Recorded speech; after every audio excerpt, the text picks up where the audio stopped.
6월 한 달 동안 우리는 느헤미야 새벽기도회를 가지면서 말씀의 깊이, 또 말씀의 넓이, 말씀의 높이를 함께 나누면서 은혜를 나누었습니다. 느헤미야가 만약 12장까지만 기록되고 말았다면 해피엔딩으로 끝납니다. 수상궁에 살던, 그리고 또한 바사나라에서 출세를 했던 그 느헤미야가 고향 소식을 듣고 성을 재건하러 왔는데 숱하게 많은 방해가 있습니다. 왜냐하면 하나님 나라가 세워지고 공동체가 세워지는 것, 사단이 정말 싫어합니다. 그래서 넘어뜨리려고 소문으로, 말로, 협박으로, 게릴라전으로, 그리고 봉하지 않는 그런 편지로 고소하고 고발하면서 느헤미야를 어떻게 하면 주저앉힐까? 백성들의 사역을 어떻게 하면 주저앉힐까? 그렇게 생각하면서 도전하는데요, 탁월한 느헤미야 지도력과 백성들의 용기로 인해서 그 숱하게 많은 난관을 뚫고 52일 만에 성벽을 완공합니다. 그리고 12장에 가서야 성벽 봉헌식을 하는데, 그 7장부터 12장까지는 느헤미야가 정말로 원했던 바 영적 부흥운동을 일으키죠. 왜냐하면 예루살렘 성만 재건되었다고 해서 성이 유지되거나 하나님이 원하시는 바가 아니기 때문에 그렇습니다. 성을 유지하고 성을 지켜내고 아름다운 공동체를 세워올리는 것은 내적 성벽이 중요하다. 그래서 말씀으로 내적 성벽을 세워올립니다. 수문앞 광장에 사람들이 모여서 처음에는 느헤미야가 기획했습니다. 기쁨으로 충만하고 사람들이 초막절을 지내고 집으로 돌아갔는데, 집으로 돌아간 이틀 만에 다시 백성들이 모여서 집회를 하는데, 그 집회하는 이유는 우리가 말씀을 들었을 때 통회하고 회개하고 싶은데 초막절 기쁜 절기 때문에 울지 못했다. 그래서 다시 모여서 통회하고 회개하고 결단하면서 영적 부운동이 일어나면서 내실이 강해지고 영적 내적 성벽이 완성되는 놀라운 역사가 12장에 일어나죠. 그래서 6장에 성벽이 완성되고, 그 다음 내적 성벽이 완성되고, 12장에 예루살렘 성벽 봉헌식을 하고 난 뒤에 거기서 마쳤다면 해피엔딩입니다. 영적 전투에서 많은 방해가 있지만 이겼다, 승리했다. 그런데 느헤미야는 12장으로 끝나지 않고 13장에서 끝납니다. 13장이 뒤에 보충되고 한 장이 더 붙여지므로 느헤미야서 전체의 주제가 바뀌어버립니다.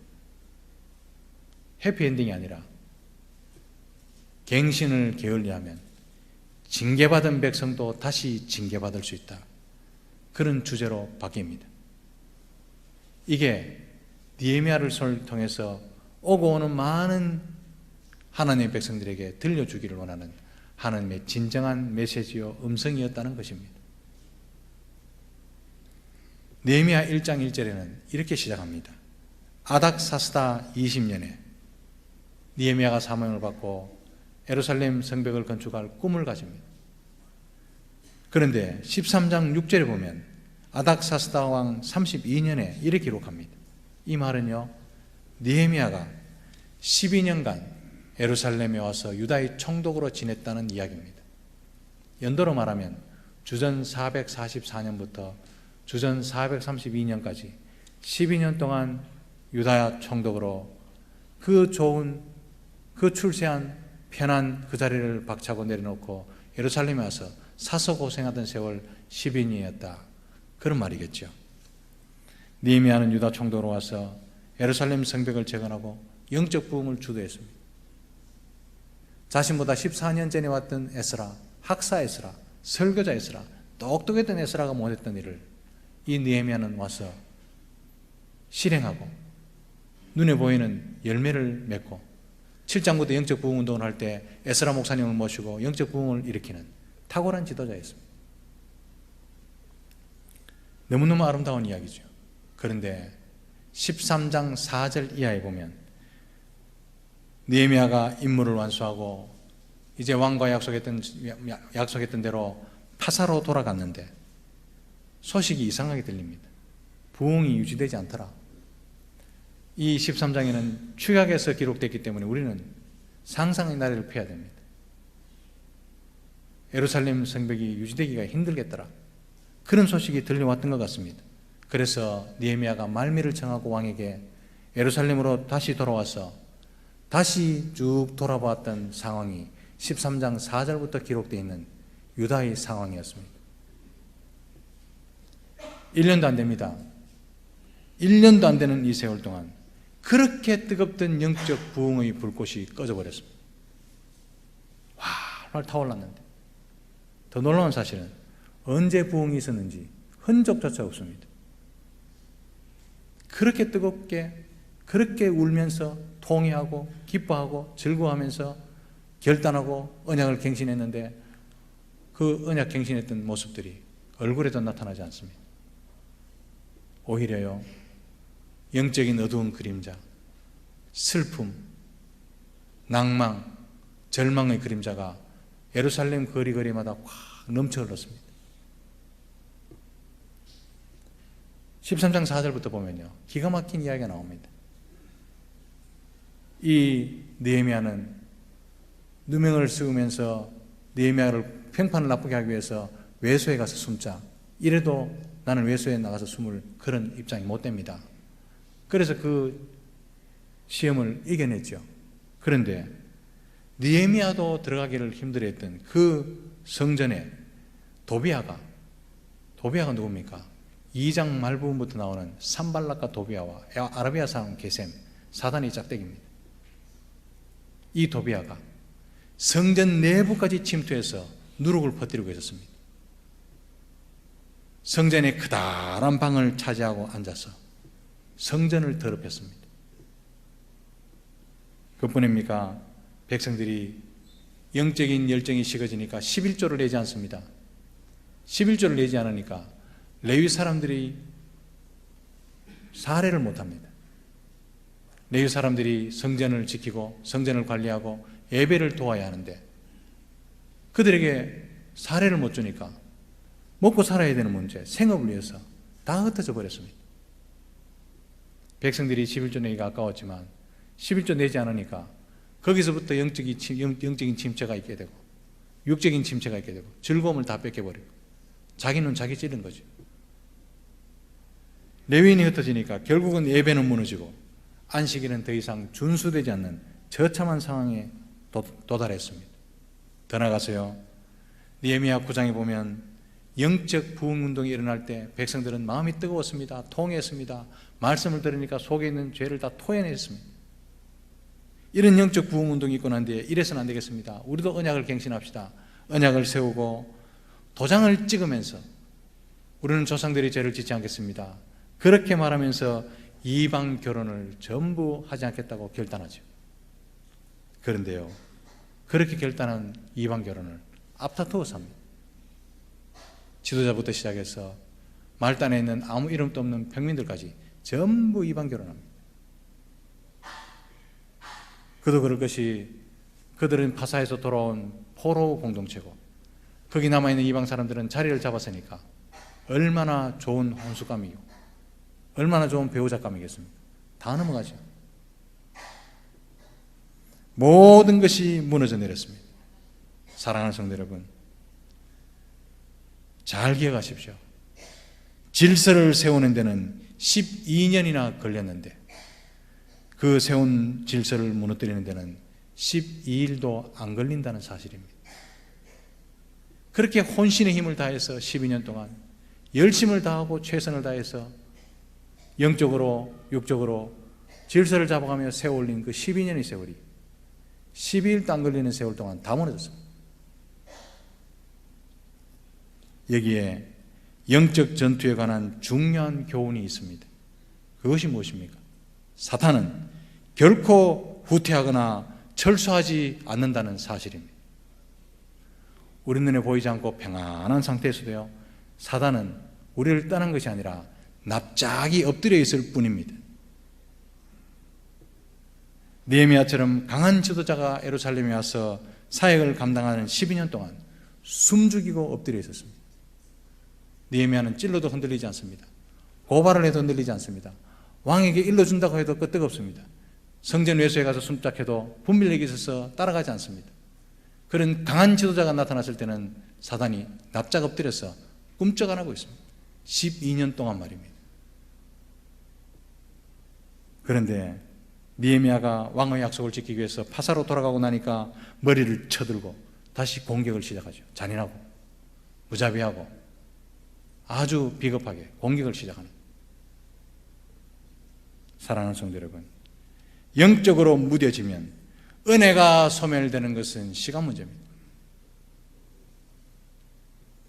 마귀의 공격이 집요하다는 것을 알면 경계를 강화하고 더욱더 깨어있는 저와 여러분들 되시기를 주님의 크신 이름으로 축복합니다. 우리는 깨어있어야 할 영적 도전에서 이길 수 있고 영적 도전에서 막아낼 수 있다는 사실을 잊지 마시기를 바랍니다. 느헤미야는 집요한 사단의 공격에 대비해서 다시 한번 철저히 방비하면서 무너진 것을 세워올리고 개혁하기 시작합니다. 얼마나 허탈했겠습니까?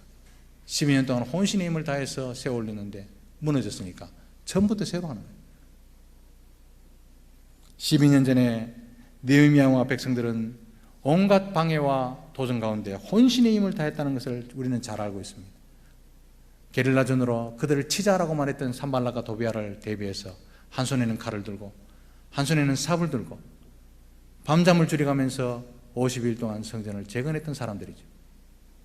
그 영적 부흥을 위해서 내적 생명을 세워올리는데 울면서 기뻐하면서 나누면서 언약을 지키면서 초막절을 지켜내면서 그들은 열심히 내적 생명을 세워 올렸는데 겨우 1년도 안 되어서 산산이 깨지고 무너져 버린 겁니다. 사단이요, 이렇게 집요합니다. 그래서 영적 갱신은 멈추는 순간 끝장난다. 이게 느헤미야 13장의 주제입니다. 영적 갱신을 등한시했을 때 징계받은 백성도 다시 징계받을 수 있다는 사실을 이 느헤미야 13장을 통해서 우리에게 분명히 보여주고 있음을 기억하시기를 바랍니다. 내적 생벽이 무너지는 것은요, 예루살렘 성벽, 눈에 보이는 외적 생벽이 무너지는 상황보다 더 심각합니다. 외 성벽은 시간이 좀 걸리더라도 시간을 투자하고 노동을 투자하면요, 원상복구되는데 어렵지 않습니다. 그런데 우리 심령의 내적 성벽이 무너지면 다시 세우려는데 2배의 정력과 적어도 2배의 아픔과 2배의 눈물과 2배의 노력이 필요하다는 사실을 잊지 마시기를 바랍니다. 영적으로 무너지면요, 세우려는데 그렇게 힘듭니다. 그 신뢰가 출애굽기 32장, 33장에 잘 나타나죠. 지난주에 설교를 했었습니다. 이스라엘 백성들이 은혜 충만히 받았습니다. 하나님의 영적 임재를 보았습니다. 그런데요, 금송아지 만들어 섬겼죠. 모세가 하나님께 올라가서 잘못했습니다. 하나님 용서해 주십시오. 하나님 분명히 용서한다 했습니다. 그런데 또 회개합니다. 용서해 주십시오. 또 용서한다 했습니다. 그런데 모세는 또 이야기합니다. 또 용서해 주십시오. 용서한다 했습니다. 이상하지 않습니까? 용서해 주면 일하면 되는데 모세는요, 자신이 없었던 겁니다. 그렇게 하나님께서 친히 나타나셔서 은혜를 부어줬는데도 이 백성들 금송아지를 만들었는데 이 백성들 250만에 되는 이 수많은 사람들, 지지리도 말하던 이 백성을 데리고 제가 가나안 땅 복지로 들어가는 그게 자신이 없습니다. 이제 자신이 없습니다. 그래서 용서해 주신다 믿지만 내가 힘이 없어서 안 되겠습니다. 하나님, 하나님의 영광을 보여주시옵소서. 이것까지 기도합니다. 하나님 영광을 보면요, 하나님 얼굴을 보면 다 죽죠. 그런데 모세는요, 힘이 없어서, 이제 다시 일어날 수 있는 힘이 없어서 하나님의 영광을 보아야 되겠습니다. 다시 일어서려면 적어도 2배의 은혜와 2배의 확신과 2배의 영성이 필요하기 때문에 하나님, 그냥이 아니라 하나님의 영광을 보여주시옵소서. 그래야 내가 일어날 수 있겠습니다. 바로 그 말이죠. 한번 무너지고 난 이후에 다시 세워질 때 이렇게 힘이 듭니다. 따라서 죄로 인해서, 죄인 줄 뻔히 알면서 은혜를 팔아버리고 죄로 인해서 영적 성벽이 무너지지 않도록 항상 깨어 있으시기를 주님의 크신 이름으로 축복합니다. 죄를 벗어나지 않으면 성벽은 영원히 재건되지 않습니다. 사랑하는 성도 여러분, 하나님 앞에서 깨어있지 않으면 무너지기 쉽습니다. 외적 성벽보다 내적 성벽이 훨씬 더 무너지기 쉽습니다. 그래서 우리 예수님은 우리의 나약함을 알기 때문에 말씀하시기를 깨어있으라, 기도에 깨어있으라, 말씀에 깨어있으라, 새벽에 깨어있으라 말씀하셨음을 기억하시기를 바랍니다. 느헤미야는 그러나 무너져 버린 백성들의 상태를 보고 있지만 낙심하지 않습니다. 다시 주저앉지 않습니다. 절망하지도 않습니다. 오히려 새롭게 다시 시작하자. 탁월한 지도자죠. 왜 이렇게 무너뜨렸느냐? 형편이 왜 이러냐? 그렇게 말하지도 않고 원망하지도 않습니다. 단지 불 꺼진 창에 다시 불을 켜고 낭패와 실망의 자리에서 일어나 다시 세워 올리자. 이거 쉽지 않거든요. 느헤미야는요, 다시 불을 붙이고 다시 세우기 시작합니다. 사랑하는 성도 여러분, 그가 사명자입니다. 사명의 길은 십자가의 길입니다. 사명의 길은 가시밭길이지요. 쉬운 길이었으면 사명이라 말하지도 않습니다. 낙심이 되어도 주저앉지는 말고 실패는 하더라도 다시 세워 올리시는 영적 용사들이 되시기를 주님의 크신 이름으로 축복합니다. 한 번도 실패하지 않을 것처럼 버젓이 앉아서, 한 번도 실수하지 않았던 것처럼 그냥 외식 들고 있지 말고, 실패해도 되고 낙심해도 되고 절망해도 되지만 거기에 주저앉지 마시고 일어나서 싸우시는 영적 용사들 다 되시기를 주님의 크신 이름으로 축복합니다. 영적 불꽃은요, 꺼지기 쉽습니다. 그래서 불꽃이 희미해지고 약해지고 꺼져갈 때 누군가는 깨어있어서 그 불꽃을 다시 지펴야 하는 것입니다. 불을 지피기 위해서 죄를 치워내고, 누군가는 전부터 다시 시작합시다. 그 방법밖에는 없습니다. 용기를 주는 사람이 공동체에 있어야 합니다. 물론 다시 세운다는 것은 모세에게도 쉽지 않았습니다. 느헤미야에게도 쉽지 않았으리라 생각합니다. 왜냐하면요, 애써 세워놓은 것, 12년 동안 공을 들여 세워놓은 것 무너뜨리고 난 뒤에 후폭풍이 더 심하죠. 허탈해서. 부흥을 경험했는데 무너지면요, 사람들은 패배의식이 적고 자조적이 됩니다. 나는 안 돼. 10년 전에도 후회했는데 또 한다. 나는 안 돼. 우리는 안 돼. 이렇게 자조적이 된다는 것이죠. 그러나 정말 인생의 패배자는 실패했다고 주저앉는 사람이라는 사실을 잊지 마시기를 바랍니다. 다시 일어서려고 몸부림치는 순간 그는 패배자가 아니라 다시 한번 도전하는 사람임을 기억하시기를 바랍니다. 사랑하는 성도 여러분, 개혁교회는 끝없이 개혁되어 나가는 교회라는 뜻입니다. 대한의수교 장로회 부산서문교회는 개혁교회죠. 개혁하기를 포기하는 순간 개혁교회를 이기를 포기하고 멈추는 겁니다. 개혁해 나갈 때 실패할 그럴 때가 없겠습니까? 실수할 때가 없겠습니까? 실수할 수 있습니다. 실패할 수 있습니다. 그러나 중요한 것은 실패가 아니라 다시 일어난다는 사실입니다. 다시 일어나면 되는 것입니다. 다시 도전하면 되는 것입니다. 이게 개혁교회죠. 우리는 그런데 너무 자학하는데 익숙해져 있다는 것이 문제입니다. 한 번 실패하면 모든 것이 끝장나는 것처럼 범인을 찾아냅니다. 그 실패에 목숨 걸어봅니다. 앞으로 전진하는 것을 발목을 잡습니다. 자학하는 패배의식이죠. 느헤미야는 그렇게 자학하지 않습니다. 후회하면서 볼펜을 입에 물고 하늘을 멍하게 쳐다보는 그런 행동으로 시간을 낭비하지도 않습니다. 오히려 무너진 것을 무엇부터 할까? 순서를 정하고 다시 세우는 일에 착수합니다. 가장 먼저 세상 것으로 가득 채워진 성전, 도비아의 물건을 다 집어던집니다. 에스라는요, 목회자이기 때문에 이렇게 과감하게 못할 수도 있는데 느헤미야, 성령에 충만한 느헤미야는 가능합니다. 다음으로 11조 문제를 통해서 예배를 바로잡습니다. 그리고 안식일을 구별시킵니다. 그리고 이방 결혼한 사람 다 불러 모으고 이방 결혼을 금지시키고 이방 여인을 돌려보내는데 나중에는요 하나님의 분노로 머리카락을 다 뽑아봅니다. 에스라가 그랬으면요 상처받았겠죠. 느헤미야가 이렇게 하면 상처받는 사람 없습니다. 왜냐하면 그의 본인은 책임에서 나왔기 때문에 그렇습니다. 오죽했으면 그랬겠나. 느헤미야는 무너진 상태에서 또다시 시작하고 또다시 새롭게 도전했던 것입니다. 그는 다시 세우기 위해서 과거를 돌아보지 않습니다. 아깝다. 어떻게 세워올린 건데? 아깝다. 어떻게 부흥시킨 건데? 이런 생각부터 버렸습니다. 실패한 것 돌아보면 허벌판밖에 남지 않습니다. 사랑하는 성도 여러분, 어떨 때는 특히 영적인 성벽은 처음부터 다시 시작하는 것이 더 빠른 길임을 기억하시기를 바랍니다. 사랑하는 성도 여러분, 신앙의 여정은 결코 탄탄대로가 아닙니다. 좁은 길, 좁은 문이죠. 가시밭길, 십자가의 길이죠.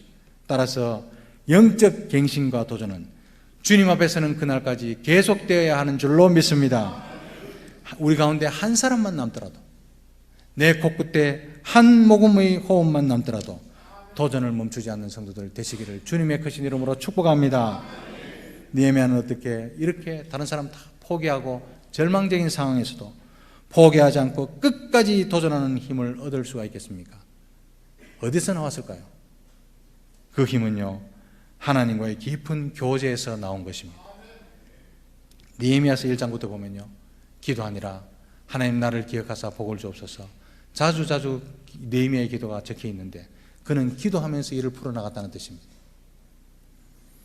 성전과 제사장을 정결케 하고 제사에서의 물건을 확보하고 이방 결혼을 금지시켰는데 개혁의 내용을 보면 한마디로 하나님과의 교제가 끊어져 버리면 더 이상 언약 백성이 아니기 때문에 영적 교제를 방해하는 모든 것을 제거하는 것을 개혁의 대상으로 삼았습니다. 사랑하는 성도 여러분, 이것이 진정한 개혁이고 이것이 저와 여러분들이 지금도 멈추지 말아야 될 개혁임을 믿으시기를 바랍니다. 하나님과의 교제로 말미암아 예배가 회복되고 하나님과의 교제에 방해하는 모든 죄는, 모든 세상의 재미는, 작은 쾌락은 버려야 합니다. 개혁이 무엇입니까? 쭈리크추와 쿠벨렌, 독일어로 쭈리크추와 쿠벨렌, 원점으로 돌아오는 운동입니다. 말씀으로 돌아오고 기도로 돌아오고 하나님 앞으로 돌아오는 것이 개혁임을 믿으시기를 바랍니다. 이게 개혁입니다. 성도는 하나님과의 교제를 위해서 끊임없이 개혁하고 갱신해야 될 언약 백성이라는 사실을 잊지 마시기를 바랍니다. 언약 백성이라는 정체성을 망각하게 만드는 모든 것에서 버리고 떠나고 내려놓고 포기해야 됩니다. 새 것을 담기 위해서 옛 것에서 떠나는 일은 당연하지 않습니까?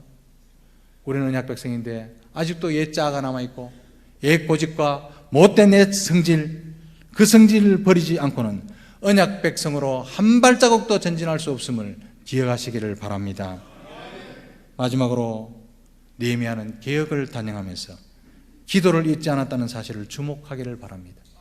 느헤미야서 1장에 보면 기도했더라 쭉 기도가 나오는데요, 느헤미야를 닫을 때 그는 기도하면서 느헤미야를 닫습니다. 오늘 읽었던 29절에서 31절이 바로 느헤미야의 기도죠. 이 말이 무슨 말입니까? 영적인 갱신, 깨어있음, 하나님과의 교제는 기도의 힘으로 가능하다는 사실을 기억하시기를 바랍니다. 어떤 인간적인 노력이나 프로그램으로는 되지 않습니다. 기도의 힘으로, 기도의 능력으로 가능한 것입니다. 삶 가운데 언약 백성됨을 회복하고 하느님 앞에 늘 무릎 꿇는 저와 여러분들이 다 되시기를 주님의 크신 이름으로 축복합니다.